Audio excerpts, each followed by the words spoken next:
ಜಗತ್ತಿನಲ್ಲಿ 6ನೇ ಮಹಾಸಾಗರದ ಉದಯ. 2 ಭಾಗವಾಗ್ತಾ ಇದೆ ಆ ಖಂಡ. ಭೂಮಿ ಇಬ್ಬಾಗವಾಗ್ತಿರೋ ಸ್ಥಳ ಪತ್ತೆ ಹಚ್ಚಿದ ವಿಜ್ಞಾನಿಗಳು. ಹೌದು, ಆ ಖಂಡದಲ್ಲಿ ಬೆಳೆಯುತ್ತಿರುವ ಬಿರುಕು ಹೊಸ ಮಹಾಸಾಗರದ ರಚನೆಗೆ ಕಾರಣವಾಗಬಹುದು ಎಂದು ವಿಜ್ಞಾನಿಗಳು ಭವಿಷ್ಯವನ್ನ ನುಡಿದಿದ್ದಾರೆ. ಆ ಬಿರುಕು ಆ ಖಂಡವನ್ನು 2 ಭಾಗವಾಗಿ ವಿಭಜನೆ ಮಾಡುವ ಸಾಧ್ಯತೆ ಇದೆ ಅಂತ ಹೇಳಲಾಗ್ತಾ ಇದೆ. ಹಾಗಾದ್ರೆ ಯಾವುದು ಆ ಖಂಡ? ಅದು ಇಬ್ಬಾಗವಾಗಲು ಕಾರಣವೇನು ಅಂತ ನೋಡ್ತಾ ಹೋಗೋಣ. ಭೂವಿಜ್ಞಾನಿಗಳು ಜಗತ್ತಿನಲ್ಲಿ ರೂಪುಗೊಳ್ಳುತ್ತಿರುವ 6ನೇ ಮಹಾಸಾಗರದ ಸ್ಥಳವನ್ನು ಈಗ ಪತ್ತೆ ಮಾಡಿದ್ದಾರೆ. ಈ ಭಾಗದಲ್ಲಿ ಮೂಡಿರುವ ಮಹಾಬಿರುಕು ಆಫ್ರಿಕಾ ಖಂಡವನ್ನೇ 2 ಭಾಗ ಮಾಡಲಿದೆ ಎಂದು ವಿಜ್ಞಾನಿಗಳು ಅಚ್ಚರಿಯ ಮಾಹಿತಿಯನ್ನ ಕೊಟ್ಟಿದ್ದಾರೆ. ಹೌದು, ವಿಜ್ಞಾನಿಗಳು ಹೇಳ್ತಾ ಇರೋದು ಆಫ್ರಿಕಾ ಖಂಡದ ಬಗ್ಗೆ. ಭೂಮಿಯ 71% ಭಾಗವನ್ನು ನೀರು ಆವರಿಸಿಕೊಂಡಿದೆ. ಭೂಮಿ ಮೇಲೆ ಸದ್ಯ 5 ಮಹಾಸಾಗರಗಳು ಇವೆ.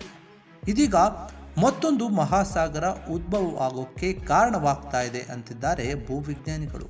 ಹೊಸ ಮಹಾಸಾಗರದ ರಚನೆಗೆ ಆಫ್ರಿಕಾ ಖಂಡ ಸಾಕ್ಷಿಯಾಗಲಿದ್ದು, ಇದಕ್ಕೆ ಕಾರಣ ಅಲ್ಲಿಯ ಅಪರೂಪದ ಭೂವೈಜ್ಞಾನಿಕ ವಿದ್ಯಮಾನ ಮತ್ತು ವೈವಿಧ್ಯಮಯ ಪ್ರಾಕೃತಿಕ ಭೂದೃಶ್ಯ ಎನ್ನಲಾಗ್ತಾ ಇದೆ.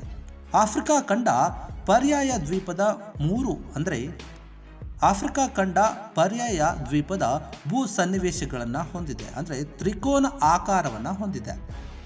ಇನ್ನು ಟೈಮ್ಸ್ ಆಫ್ ಇಂಡಿಯಾ ವರದಿಯ ಪ್ರಕಾರ ಆಫ್ರಿಕಾದ ತ್ರಿಕೋನ ಆಕಾರ 3 ನುಬಿನ್, ಸೋಮಾಲಿ ಮತ್ತು ಅರೇಬಿಯನ್ ಟೆಕ್ಟೋನಿಕ್ ಪ್ಲೇಟ್ಗಳನ್ನು ಹೊಂದಿದೆ. ಈ 3 ಟೆಕ್ಟೋನಿಕ್ ಪ್ಲೇಟ್ಗಳು ಸಂಬಂಧಿಸ್ತಾ ಇದೆ. ಈ ತ್ರಿಕೋನ ಆಕಾರದ ಪ್ರದೇಶ ಪೂರ್ವ ಆಫ್ರಿಕಾದವರೆಗೂ ವ್ಯಾಪಿಸಿದ್ದು, ಈ ಭಾಗದಲ್ಲಿ ಉಂಟಾಗುತ್ತಿರುವ ಬಿರುಕು ಪ್ರಕ್ರಿಯೆ ಲಕ್ಷಾಂತರ ವರ್ಷಗಳಿಂದ ನಡೆದುಕೊಂಡು ಬಂದಿದೆ ಎನ್ನಲಾಗ್ತಾ ಇದೆ. ಥಿಯೋಪಿನ್ ಮರುಭೂಮಿಯಲ್ಲಿ ಉಂಟಾದ 35 ಮೈಲಿ ಉದ್ದದ ಬಿರುಕು 2005ರಲ್ಲಿ ಕಂಡುಬಂದಿತ್ತು. ಈ ಬಿರುಕು ಆಫ್ರಿಕಾ ಖಂಡವನ್ನು ವಿಭಜನೆ ಮಾಡಲಿದೆ ಎಂದು ವಿಜ್ಞಾನಿಗಳು ಈಗ ಹೇಳ್ತಾ ಇದ್ದಾರೆ. ಈ ಬಿರುಕು ಸೋಮಾಲಿ ಪ್ಲೇಟ್ ನುಬಿನ್ ಪ್ಲೇಟ್ನಿಂದ ದೂರ ಮಾಡ್ತಾ ಇದೆ. ಇಲ್ಲಿ ಭೂಮಿ ಪದರು ಹಿಗ್ಗುವಿಕೆಯಿಂದ ಬೇರ್ಪಡುವಿಕೆ ಆಗ್ತಾ ಇದೆ. 5 ರಿಂದ 10 ಮಿಲಿಯನ್ ವರ್ಷಗಳಲ್ಲಿ ಟೆಕ್ಟೋನಿಕ್ಸ್ ಆಫ್ರಿಕಾ ಖಂಡವನ್ನು 2 ಭಾಗವಾಗಿ ವಿಭಜಿಸಲಿದೆ ಎಂದು ವಿಜ್ಞಾನಿಗಳು ಅಂದಾಜಿಸಿದ್ದಾರೆ. ಈಗ ಕಾಣಿಸಿಕೊಂಡಿರುವ ಬಿರುಕಿನಿಂದಲೇ ಮಹಾಸಾಗರ ಅಥವಾ ಜಲಾನಯನ ಪ್ರದೇಶ ರಚನೆ ಆಗಬಹುದು ಅಂತ ವಿಜ್ಞಾನಿಗಳು ಹೇಳ್ತಾ ಇದ್ದಾರೆ. ಈ ಹೊಸ ಜಲಸಂಗ್ರಹ ಅಥವಾ ಮಹಾಸಾಗರ ಆಫ್ರಿಕಾ ತ್ರಿಕೋನ ಪ್ರದೇಶದ ಕೆಂಪು ಸಮುದ್ರ ಮತ್ತು ಅಡೆನ್ ಕೊಲ್ಲಿ ಮತ್ತು ಪೂರ್ವ ಆಫ್ರಿಕಾ ಬಿರುಕು ಕಣಿವೆಗಳಲ್ಲಿ ಪ್ರವಾಹಕ್ಕೆ ಕಾರಣವಾಗುತ್ತದೆ.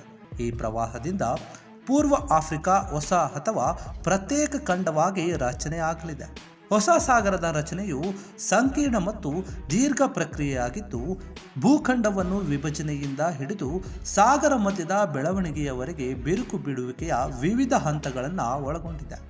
ಈ ಹೊಸ ಸಾಗರದ ಉದ್ಭವ ಮತ್ತು ಅದರಿಂದಾಗುವ ಮಹಾಪ್ರವಾಹ ಭೂಮಿಯ ರಚನೆಯಲ್ಲಾಗುವ ಬದಲಾವಣೆಗಳಿಗೆ ಸಾಕ್ಷಿಯಾಗಲಿದೆ ಅಂತ ಹೇಳಲಾಗ್ತಾ ಇದೆ. ಹೊಸ ಭೂಭಾಗದ ರಚನೆ ಅಥವಾ ಇಬ್ಬಾಗ ಹೊಸತನಕ್ಕೆ ಕಾರಣವಾಗಲಿದೆ. ಹೊಸ ಸಾಗರದ ರಚನೆ ಬೆರಳೆಣಿಕೆಯ ವರ್ಷಗಳಲ್ಲಿ ಅದು ಸಾಧ್ಯವಿಲ್ಲ. ಇದಕ್ಕೆ ಲಕ್ಷಾಂತರ ವರ್ಷಗಳ ಕಾಲ ಬೇಕಾಗುತ್ತದೆ ಅಂತ ವಿಜ್ಞಾನಿಗಳು ಅಂದಾಜಿಸಿದ್ದಾರೆ.